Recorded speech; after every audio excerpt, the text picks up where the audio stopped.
Hey guys, welcome back to Reignited and welcome back to our cheap Chrysler 300 build. Now you guys did a great job with some of the names out there. A couple that I really enjoyed were the Chrysler 300 Concerns and also the Chrysler 299 because it doesn't quite measure up to Chrysler 300 standards. Thought that was pretty good. Still open a few more if you guys want to throw some out there.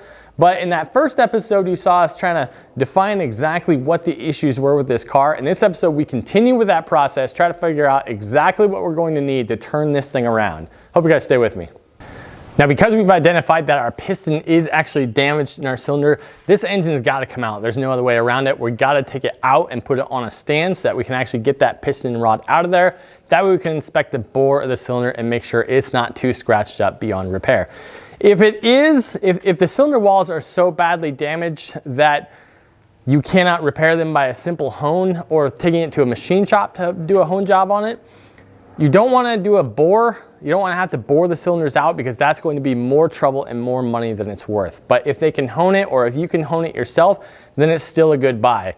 If the cylinder walls are so badly damaged that they would have to be bored out, at that point, yes, this probably was not a good purchase and you'll have to move on and just accept the loss. But honestly, if you spend $1,000 to get into it and then you take it apart and you find out, well, it's not worth actually fixing it, it's between scrapping the car and selling some of the other good parts that are still on it, you'd probably almost break even on your $1,000. So it's still not that big of a loss and you'll learn a lot along the way. So for us, we've got to actually remove the engine from this vehicle. So I think what I'm going to do is I'm going to go ahead and actually remove the hood. We'll put it on the roof of the car here. And let's get that out of the way. And then, as I've mentioned several times before, when we work on these kind of vehicles, we're going to take this cowl assembly out of here. We're going to get this whole thing out of here, get the wipers out of here, and it just gives you, it only takes a few minutes and it gives you so much more room to work with back here, and you'll have plenty of access to the bell housing bolts back there and all of that. So I think that's what we're going to start with here. Let's get into it. So you take just a few minutes, you get that hood off there. You can see I just set it upside down on top of the roof of the car. You get that cowl panel out of the way, get that strut bar out of the way, and all of a sudden you have all of this room to work with. Makes things much easier for actually removing this engine from the vehicle. Now, I'm probably going to raise this thing up and start draining all the fluids. Again, this is definitely something you can do at home on jack stands. It's just harder. It just takes a little bit more effort. Still not too bad, to be honest. These are actually a fairly straightforward engine to take out. There's not a whole lot of extra stuff you have to do. Now I'm going to go ahead and get the fluids drained out of here, get the bell housing bolts, and then I'll probably drop it back down, start working on the front of the vehicle here, get all these accessories out of the way. You'll want to remove the fan assembly in here, which comes out fairly simply, and go ahead and just remove some of the other front accessories like your alternator. You do not have to discharge the AC compressor. You can unbolt it and just let it hang out of the way. So the AC, not a problem. You can just let that hang out of there. So I think that's pretty much it. Let's get into the disassembly on this thing.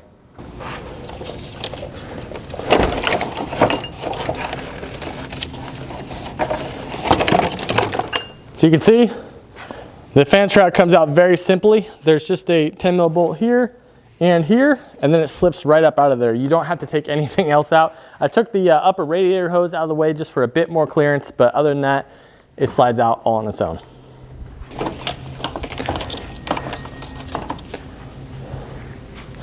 Yeah, it's got a bunch of cracks in it. Yeah, it's got a bunch of cracks in it, and then also it's just all torn up here on the side. So this belt is done. So much the same way as we're just going to unbolt the AC compressor and let it hang, we're also going to unbolt the power steering pump and let it hang out of the way. We don't really want to drain the system if we can help it. Let's just unbolt it and move it out of the way. Just taking a quick look at the radiator to see if I can see if there's any signs of any obvious leakage. I'm not seeing anything like that. So the radiator might be okay on this thing, which would be nice. We'll save a little bit of money there. However, I am seeing some other issues here. One of which is that we've got silicone on the back side of the water pump. Now, there should not be any sort of silicone on the back side of these water pumps. They don't require it. There are gaskets that are a press-in seal. And also, more importantly, there's an 8mm bolt head here on the edge of the water pump. There is no such thing as that bolt that goes on one of these water pumps. So, definitely concerned about that. Here's what I'm talking about. See this bolt right here? that tiny little bolt head, plus there's this silicone here, all of this is wrong. These bolts should all have a 13 mil head on them just like this. So I can guarantee you that this 8 mil head bolt is not large enough in diameter to fit the threads here. I have no idea what they did sticking that bolt in there. So that's the sort of stuff that you can expect to find on a high mileage car. A lot of hands have been on it at some point or another. See, morbidly, I now want to know what's behind that bolt, because how in the world did they even put it in there? Because I know the threads aren't even big enough to catch anything. Oh, oh no. Oh no. Oh, what have they done? Oh, look how long that bolt is too. Oh, that's horrible. Why? Why did they do that? Feels like they just cross-threaded it in there as hard as they could at an angle so that it would actually grab. Oh my gosh. Well, that's another problem for another day. We're gonna get that water pump off of there after we get the engine out. So we'll deal with that another time, but oh man, hope that's not a precursor of more horrible things to come. Little did he know that there were, in fact, worse things to come. Well, let me tell you, I raised this thing up in the air and I'm finding even more goodies wrong with it. Notice here, upper ball joint completely destroyed. I'm also noticing now that we have a missing lug nut here. So let's add that to the list. And then also the same thing, the inner tie rod on this side has a decent amount of play to it as well. And then also on the passenger side as well, the inner tie rod is bad. So those are some fairly serious issues that are wrong with this thing. However, there is one more thing that I found while I was underneath this vehicle that actually is a major issue, and it seriously got me questioning if I want to continue with this project at all. Let me show you what I'm talking about. Now looking here under the front cross member is pretty smashed up. That's pretty standard on these cars. It looks pretty rough, but it's also not the worst thing in the world, not really gonna hold you back too much. We got a little bit of damage on the back part of the subframe as well. Also not that big of a deal. However, what is a big deal, hey, where's my catalytic converters? Now, if you remember earlier, I had that code for the rear oxygen sensor on the driver's side, the heater circuit. Yeah, that could be why. Because this doesn't actually go anywhere. So, that's going to be a problem right there. This is one of the most hacked together exhausts I've seen anyway. When you run it all the way back, I knew they had cut the rear mufflers off, but I didn't realize that they just had these horrible bullet style mufflers here that then go back to absolutely nothing to a straight pipe. So the exhaust on this car is awful, and it's going to sound horrific when it drops into MDS mode. So I don't know, that's really got me questioning it right now, because putting cats back into this thing is gonna be a pain in the butt, and it's gonna cost more money than I really wanted to put into this thing. So I don't know, I got a decision to make right now. One of the things that's very common to expect on a vehicle of this age is that the struts themselves, whether for the hood or for the trunk lid here, will be completely worn out. Now I did find a set of struts for the hood and the trunk lid, so all four of them, for like $30 off of Amazon. Now, I don't know what the quality is going to be of these things, but for 30 bucks, I figured let's toss them on and see what happens. Now, these struts are very easy to replace. You just need something like a hook tool here. There's a metal band that goes around the back side of it. What you do is you pry that metal band out just a little ways.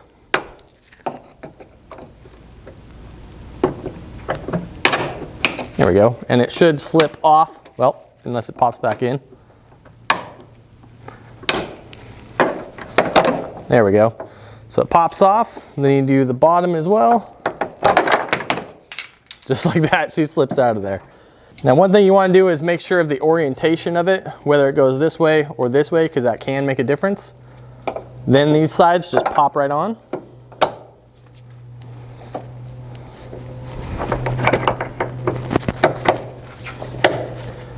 There it is. Now we'll do the other side.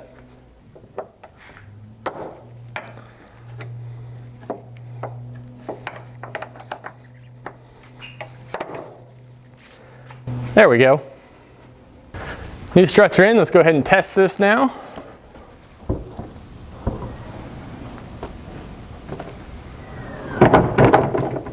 All right, maybe not quite the quality of your standard OEM parts on there, but it does the job and it does keep the trunk up. So that'll work just fine. Let's move on to our next step. So the next thing on the list with this vehicle, before I go ahead and pull the engine out, I wanted to take a look at the battery system in there. Now, I knew that this vehicle had battery issues when I picked it up. I had to jump start it just so I could hear the thing and hear what it sounded like, and they had it at the shop for a battery drain issue. So I knew there was a problem there. Now, getting the battery actually out of the vehicle, I noticed a few different things about it. One is that it is not the correct size for the vehicle to begin with. Two, it looks like this was not out of that vehicle at all because it's so dirty, it looks like it was just lying around somewhere and they just threw it in the vehicle to get it gone. So I'm pretty sure that's what happened here.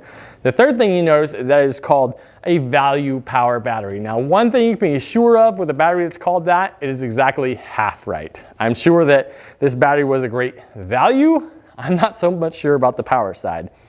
I'm pretty certain that this battery is complete junk. I think the charging system is just fine on the vehicle because it would stay running after you jump it, but I believe this battery is dead. Now, the best way to test these things is to have a tool in your toolbox. They're actually getting pretty cheap these days to where you can actually test and see what the battery health is. Now, let me tell you real quick, at the dealership, we have a tool called the GR8, the Great. Don't ask me because I didn't name it, but it's far from great, let me tell you. But it is a pretty effective tool as far as testing the health of the battery. It is a required tool by the different manufacturers, which means that the dealerships are forced to buy that tool. $8,000 each for this tool. Mind-blowing. I mean, that's what it was a few years ago. Maybe they've come down since then, but $8,000 is what we had to pay to get this machine. And it does an admirable job of actually testing the battery and then charging it if it can, or telling you if it cannot be charged. However, I'm more interested in just taking a quick check, a real fast check of the battery and say, hey, this is the absolute health of where we are right now. That's what I'm interested in. And the industry standard for that is the Midtronics tester, a little battery tester. It's been around for years and years and years. I always liked it because you just hook it up and it gives you a quick answer. Hey, this is how many cold cranking amps you're getting out of this battery. This is what your voltage is, or whatever. It's a really simple, easy tool. Now, I got contacted by a company called Top Done or Top Down or something of that nature, and they said, hey, would you like to take a look at our battery tester? And I said, absolutely, send that thing out. I want to see. So I'm going to test this thing out real quick, see what it tells me about the battery at a glance. That's all I'm interested in. I'm interested in just a real quick thing. If it'll tell me right off the bat if this thing has a bad cell, or if it'll just say, hey, we're at 3 volts and 100 cold cranking amps or whatever, that's what I'm interested in, see if this is comparable to the Midtronics tester that's out there, because I know that this is significantly cheaper than the Midtronics one. So let's take a look and see what it can do. So this tool came with a user manual. I'm not interested in that. What I'm interested in is user friendliness. Will it just make it easy, 1, 2, 3 step as you hook this thing up? Because the Midtronics tester turns on automatically when you hook it up to the battery, and then you can just move through the user menu. Very, very simple. So let's see if this thing is somewhat the same. All right, we hook it up, and to no one's surprise, this battery is so dead that it does not even have the power to turn the tool on. I'm pretty certain we're gonna say that that means this battery is completely defunct. But in the interest of testing this tester more thoroughly, I'm gonna go ahead and grab another battery that I have and we'll check that. All right, there we go. Got my Duralast deep cell battery. This is what I use to power my trailer and my winch setup on there. Let's go ahead and hook this thing up. As far as I know, this tool is powered only by the battery that you hook it up to. There's no backup to it. So let's see what we get here. All right, there we go. Go ahead and fires right up. You have to hit enter to go into the main menu. Battery test, cranking test, charging test. We'll go with battery test. And it gives you different options for the different kinds of batteries that there are available. This one's a regular flooded. Then you're supposed to select cold cranking amps. Testing battery. It says a healthy battery at 71%. It's reading at 710 cold cranking amps. 98% charge at 12.6 volts. That's exactly what I'm looking for. And it says good battery down at the bottom there. And it has a green LED that says good as well. So man, this is exactly what I was looking for. It's just like the Midtronics tester, maybe a little bit smaller, more compact because it is newer. I don't need anything fancy for my battery tester. This is all the information that I need it to tell me. And so this is exactly what I was looking for. Guys, I like it. I think for the price, it's a good pickup. So at this point, we basically verified that every single thing on this vehicle is either broken or junk to begin with. But we're gonna continue on right now. It is now time to actually pull the engine out of here. I'm gonna go ahead and drain the engine oil. We're gonna drain the coolant out of there, get this thing ready to pull out. I'm gonna do the bell housing bolts. I'm gonna take out the torque converter bolts out of there, unbolt the exhaust, basically everything from the bottom side. I'm also gonna unbolt the engine mounts as well. We'll unbolt everything that we need from the bottom and then start working from the top. That's usually my process. I like to do the bottom first because it's going to be tougher and it's usually a little bit tighter. So let's get harder stuff out of the way first and then let's do everything from the top. That way you're finishing with the easier stuff. If you start with the easy stuff and move to the hard stuff, by the time you get there, you're just completely wiped out and it seems overwhelming. So start with the harder side first, get that done, then move to the top. We'll get this thing yanked out hopefully this afternoon.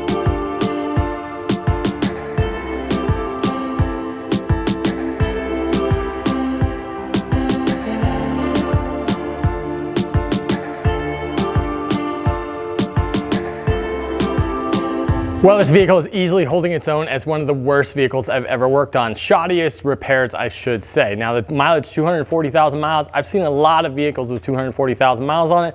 This one has had an incredibly hard life. I do not know who has had their hands on it this last time around, but my goodness, I've seen some of the sketchiest work I've ever seen done on a vehicle on this particular car. Now we're about an hour in here. I've got basically the exhaust disconnected on there. All the wiring harnesses are disconnected. All the front end components, the motor mounts on there. This engine is basically ready to come out. Got the torque converter bolts undone. I have the starter taken out. All the electrical disconnected on there. Everything's ready to come out. But I wanted to show you a couple of things on here. So when I went to pull the front end off, I actually pulled the front bumper off of this thing specifically because I am going to be doing a repair job on those headlights. The headlights are so fogged over that they need to be sanded down to where they're nice and clear again. So that was one of the major jobs I was going to do. Well, imagine my surprise when I go to remove the front bumper assembly and I find it's held in place on the passenger side with about 9 sheet metal screws. Actually, not even sheet metal screws, we're talking wood screws. But my favorite part of the whole deal was that apparently the wood screws weren't enough for them.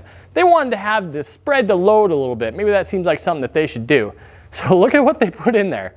Now, if you don't recognize this, this is a door jamb or a door or the door lock jamb where it bolts into a door jamb. Like, what on earth? You actually put this in a vehicle with some wood screws.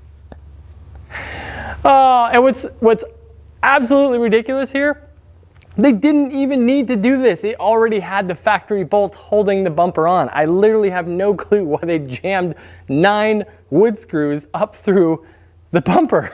It just boggles my brain. And then the driver's side headlight here, the top 2 bolts, they didn't have the correct hardware in them either. In fact, the bolts just fell out as soon as I touched them. They were not a large enough diameter.